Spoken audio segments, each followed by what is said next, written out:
Welcome everybody to my online class, dear students and the viewers. Assalamu alaikum wa rahmatullah. I hope you all are well with your parents very safely. I am also fine by the grace of Almighty Allah. I am Masum Billah, lecturer in English, Mojid Jorina Foundation School and College. Today, dear students, I am going to give you a class on English second paper. Our lesson is on completing sentence. প্রিয় শিক্ষার্থী, আজকে আমরা তোমাদের যে বিষয়টির উপরে class নেব সেটা হলো কমপ্লিটিং সেন্টেন্স, এবং এই কমপ্লিটিং সেন্টেন্স আমাদের যে এমসিকিউ টাইপের ক্লাস আমরা যতগুলো ক্লাস নিয়েছি এটা হলো কত নম্বর হবে? 6 নম্বর ক্লাস। আমরা এর আগে 5টি ক্লাস নিয়েছি, আজকের ক্লাসটা হলো আমাদের 6 নম্বর ক্লাস। এই 6 নম্বর ক্লাসে আমাদের কমপ্লিটিং সেন্টেন্স আশা করি কেমনভাবে এমসিকিউ টাইপের কোশ্চেন হবে আমরা সেগুলো বুঝতে পারবো। প্রিয় শিক্ষার্থী, এর আগে আমরা তোমাদেরকে বলেছি যে আগামী 15 তারিখের পরীক্ষায় আমাদের 8টি টপিকস থেকে 100 মার্কসের গ্রামার রিলেটেড কোশ্চেন হবে। তো তার জন্য আমরা মোট কয়টি ক্লাস নিচ্ছি? 7টি ক্লাসের ভিতরেই তোমাদের সীমাবদ্ধ রাখছি। তো প্রশ্ন কিভাবে হবে আমরা চলো কমপ্লিটিং সেন্টেন্সের প্রশ্নগুলো আমরা একটু দেখি। প্রিয় শিক্ষার্থী, দেখো আমরা 1 নম্বর কোশ্চেন আছে the man was so ill dash. তাহলে the man was so ill. প্রিয় শিক্ষার্থী, তোমরা নিশ্চয়ই জানো সো ডট ডট দ্যাট বসে, সো ডট ডট কি বসে? দ্যাট বসে। দ্যাট বসানোর পরে ওই বাক্যের সাবজেক্টকে আনতে হয়। তাহলে so dot dot that plus subject plus ওই বাক্যের টেন্স অনুসারে ক্যান অথবা মে, কুড অথবা মাইট।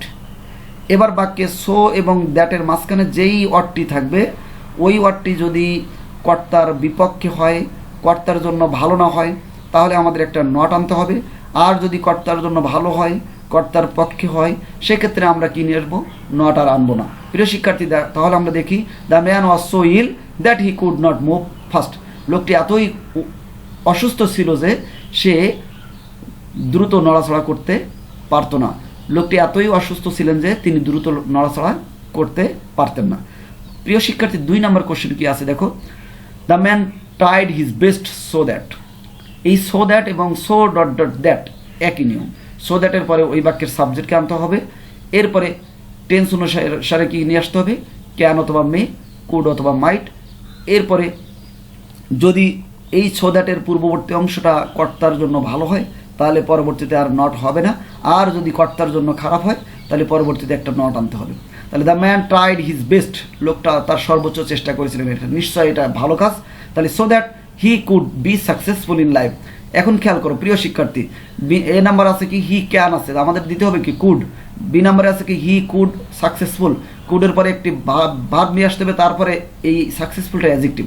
তাহলে হি কুড বি সাকসেসফুল যদি বলতাম, অথবা he could succeed in life, তাহলে আমাদের আনসার হতো। তাহলে আমাদের আনসার কোনটা হবে? C number, the man tried his best so that he could be successful in life. 3 নম্বর কোশ্চেন দেখো, দ্য মোর ইউ এক্সপেক্ট, তারপরে গ্যাপ আছে। প্রিয় শিক্ষার্থী, তোমাদের আমি ক্লাসে বলেছিলাম যত তত অর্থ প্রকাশ পেলে দি প্লাস অ্যাডজেক্টিভের কম্পারেটিভ ফর্ম প্লাস এক্সটেনশন, ঠিক তেমনিভাবে পরবর্তী অংশটিও হবে কি দি প্লাস অ্যাডজেক্টিভের comparative form plus extension. The more you expect, the more you read, যতই তুমি প্রত্যাশা করবে ততই তুমি পড়বে না। The more you expect the more you suffer, তুমি যতই প্রত্যাশা করবে ততই তুমি কি করবে? কষ্ট পাবে। অর্থাৎ প্রত্যাশা যখন বেশি হয় তখন প্রত্যাশা পূরণ না হলে কিন্তু কষ্টের পরিমাণটা বেড়ে যায়, কষ্টের সীমানাটা একটু দীর্ঘায়িত হয়। প্রিয় শিক্ষার্থী, তাহলে আমরা 3 নম্বর আনসার পেলাম কি? B number answer, the more you suffer. 4 নম্বর কোশ্চেন কি আছে? Had I the wings of a bird, had I the wings of a bird. তাহলে এই হ্যাড যদি কোনো বাক্যের শুরুতে থাকে, আমি তোমাদের ক্লাসে বলেছিলাম had plus subject plus extension, কোনো বাক্যের শুরুতে যদি হ্যাড থাকে তাহলে ওই বাক্যটি কন্ডিশনাল সেন্টেন্স হয়ে যায়। আর তখন ইফযুক্ত সেন্টেন্সটা যদি পাস্ট ইনডিফিনাইট হয় তাহলে পরের অংশটা পাস্ট কন্ডিশনাল হয়। তাহলে had I the wings of a bird, যদি আমার পাখির মতো ডানা থাকতো তাহলে কী করতাম? আমি আকাশে উঠতাম। তাহলে I would fly in the sky. B number I will fly in the sky. C number I had flown in the sky. তাহলে আনসার হবে কি? I would fly in the sky. 5 নম্বর কোশ্চেন কি বলছে? No sooner had I attended the class, এরপরে gap আছে। প্রিয় শিক্ষার্থী, তোমাদের আমি বলেছিলাম no sooner had dot dot then, scarcely had dot dot when, hardly had dot dot before. তাহলে আমাদের নো সোনার হ্যাড পেয়েছি, তাহলে কি দেবো, দেন দিব। দেনের পরে subject plus V2 plus extension বলেছিলাম। তাহলে এখানে দেন আছে, দেন হবে না, কি হবে, দেন হবে। তাহলে দেন দ্য টিচার এন্টার্ড। আমি ক্লাসে উপস্থিত হতে না হতেই শিক্ষক প্রবেশ করলেন। 6 নম্বর কি আছে, hardly had we reached the station. Hardly had we reached the station. Hardly had dot কি বলেছিলাম, বিফোর বলেছিলাম। তাহলে এ নাম্বার আছে কি দেন, বি নাম্বার আছে দেন, সি নাম্বার আছে কি বিফোর। তাহলে নিশ্চয়ই আমাদের আনসার হবে C number. Hardly had we reached the station before the train left. তাহলে আমরা স্টেশনে পৌঁছাতে না পৌঁছাতেই ট্রেনটি ছেড়ে গেল। 7 নম্বর কোশ্চেন আছে কি, রান ফাস্ট লেস্ট। আমি তোমাদের স্ট্রাকচার বলেছিলাম ক্লাসে, লেস্টের পরে subject plus should plus V1 plus extension হয়। লেস্টের পরে subject plus should plus V1 plus extension হয়। তাহলে run fast lest you should miss the bus. দ্রুত দৌড়াও, নয়তো তুমি কি বাসটা মিস করবে। তাহলে run fast lest you should miss the bus. 8 নম্বর কোশ্চেন আমরা একটু দেখি, আনলেস ইউ রিড অ্যাটেন্টিভলি, এরপরে গ্যাপ আছে। প্রিয় শিক্ষার্থী, মনে রাখবা তোমরা, আনলেস যুক্ত বাক্যটি ইফ যুক্ত সেন্টেন্সের মতো অর্থ দেয়। তাহলে ইফ যুক্ত সেন্টেন্স মানে কি, কন্ডিশনাল সেন্টেন্স। তাহলে ইফ যুক্ত সেন্টেন্সটা যদি প্রেজেন্ট ইনডিফিনাইট হয়, তাহলে পর অংশটা কী হবে, ফিউচার ইনডিফিনাইট। তাহলে আনলেস ইউ রিড অ্যাটেন্টিভলি, যদি না তুমি ভালোভাবে পড়ালেখা করো। এখন রিডটা আমরা যদি এখানে প্রেজেন্ট ইনডিফিনাইট ধরি, তাহলে কিন্তু অবশ্যই পর অংশটা কী হবে, ফিউচার ইনডিফিনাইট হবে। তাহলে আনলেস ইউ রিড অ্যাটেন্টিভলি, যদি না তুমি মনোযোগ সহকারে পড়ো, you will not cut a good figure in the exam, পরীক্ষায় তুমি ভালো করবে না। You will fail in the exam, পরীক্ষায় তুমি ব্যর্থ হবে। You will not do well in the exam, পরীক্ষায় তুমি ভালো করবে না। সুতরাং আমাদের আনসার হবে অল অফ দেম। প্রিয় শিক্ষার্থী, আমাদের আনসার হবে কি তাহলে বলো তো, all of them.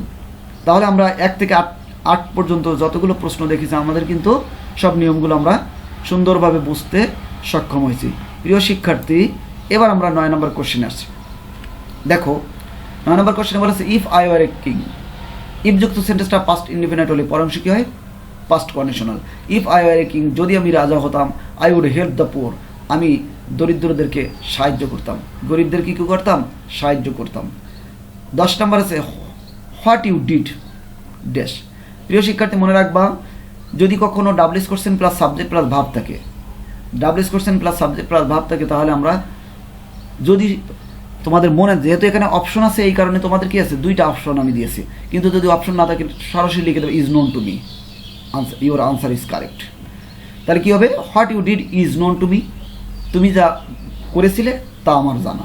What you did, তুমি যা করেছিলে, ইজ লাইক বাই অল, তা সবার পছন্দনীয়। তুমি যা করেছিলে তা সবার পছন্দ। এরপরে 11 নম্বর কি, ইনস্পাইট অফ হিজ পভার্টি। প্রিয় শিক্ষার্থী, আমি তোমাদের বলেছিলাম ইনস্পাইট অফ, ডেসপাইট, দো, অল দো, বাট, এই পাঁচটির কোনো একটি যদি কোনো বাক্যে ব্যবহৃত হয়, ওই বাক্যে 2টি অংশ থাকে। কয়টি অংশ, 2টি অংশ। একটি অংশ যদি বাক্যে কর্তার পক্ষে হয়, বাকি অংশটা কর্তার বিপক্ষে হবে। একটি অংশ যদি কর্তার বিপক্ষে হয়, পরের অংশটি কী হবে, কর্তার পক্ষে হবে। তাহলে একটি বিপক্ষে হলে একটা পক্ষে, একটি পক্ষে হলে আরেকটি বিপক্ষে। তাহলে ইনস্পাইট অফ হিজ পভার্টি, তার দরিদ্রতা সত্ত্বেও, দরিদ্রতা নিশ্চয়ই এটা তার বিপক্ষে। তাহলে পর অংশটা কী হবে, অবশ্যই ভালো হবে, তার পক্ষে হবে। হি ইজ হ্যাপি, সে সুখী, সে দরিদ্র হওয়া সত্ত্বেও সে কি সুখী, তাহলে এটা নিশ্চয়ই ভালো। হি ইজ অনেস্ট, তিনি সৎ। হি ওয়াজ নট ডিসঅনেস্ট, তিনি অসৎ ছিলেন না। সুতরাং আমাদের আনসার হবে A plus B plus C। প্রিয় শিক্ষার্থী, এবার আমরা 12 নম্বর যাই, don't make a noise while dash. প্রিয় শিক্ষার্থী, আমি তোমাদের বারবার বলেছিলাম, হোয়াইলের আগে যদি প্রেজেন্ট ইনডিফিনাইট টেন্স হয়, অথবা হোয়াইলের আগে যদি, মূল কথা হলো ইম্পারেটিভ সেন্টেন্স হয়, হোয়াইলের আগে যদি ইম্পারেটিভ সেন্টেন্স হয়, হোয়াইলের পরবর্তী অংশটা প্রেজেন্ট কন্টিনিউয়াস টেন্স হবে। হোয়াইলের পূর্ববর্তী অংশটি যদি পাস্ট ইনডিফিনাইট হয়, হোয়াইলের পরবর্তী অংশটি পাস্ট কন্টিনিউয়াস হবে। আর হোয়াইলের পরে যদি মূল ভাব থাকে, তাহলে সরাসরি আইএনজি যুক্ত হবে। তাহলে হোয়াইলের আগে আমাদের কি আছে, ইম্পারেটিভ সেন্টেন্স আছে, তাহলে পর অংশটা প্রেজেন্ট কন্টিনিউয়াস টেন্স হবে। তাহলে while my father is sleeping, while my father is sleeping. 13 নম্বর দেখো, ইট ওয়াজ 5 years সিন্স। প্রিয় শিক্ষার্থী, আমি তোমাদেরকে বলেছিলাম, সিন্সের প্রথম অংশ যদি প্রেজেন্ট ইনডিফিনাইট অথবা প্রেজেন্ট পারফেক্ট টেন্স হয়, পরের অংশটা পাস্ট ইনডিফিনাইট হয়। সিন্সের প্রথম অংশটা যদি পাস্ট ইনডিফিনাইট হয়, পরের অংশটা কি পাস্ট পারফেক্ট টেন্স হবে। তো আমরা এই বাক্যে দেখতে পাচ্ছি ইট ওয়াজ 5 years, এটা পাস্ট ইনডিফিনাইট। সুতরাং সিন্সের পরের অংশটা পাস্ট পারফেক্ট হবে। আনসার হবে কি B number, I had gone to Dhaka. 14 নম্বরে আসি আমরা, we saw a snake while. Good. এবার দেখো, হোয়াইলের পূর্ববর্তী অংশটি আমাদের কোন টেন্স আছে, পাস্ট ইনডিফিনাইট আছে। তাহলে পরের অংশটা অবশ্যই পাস্ট কন্টিনিউয়াস হবে। তাহলে উই স এ স্নেক, আমরা একটি সাপ দেখেছিলাম। While we walking on the street, যখন আমরা রাস্তার উপরে হাঁটতেছিলাম। অথবা বলতাম while we were walking in the garden. প্রিয় শিক্ষার্থী, 15 নম্বর কোশ্চেনটা দেখো কি বলছে। I have to meet Rana, আমাকে রানার সাথে দেখা করতে হবে, সাক্ষাৎ করতে হবে। Do you know where? প্রিয় শিক্ষার্থী, তোমাদের এই 15 নম্বর কোশ্চেনের ব্যাপারে খুব ক্লিয়ারলি তোমাদেরকে বলতে চাই, সেটা হলো অ্যাসার্টিভ সেন্টেন্স, ইন্ট্রোগেটিভ সেন্টেন্স এবং ইম্পারেটিভ সেন্টেন্স।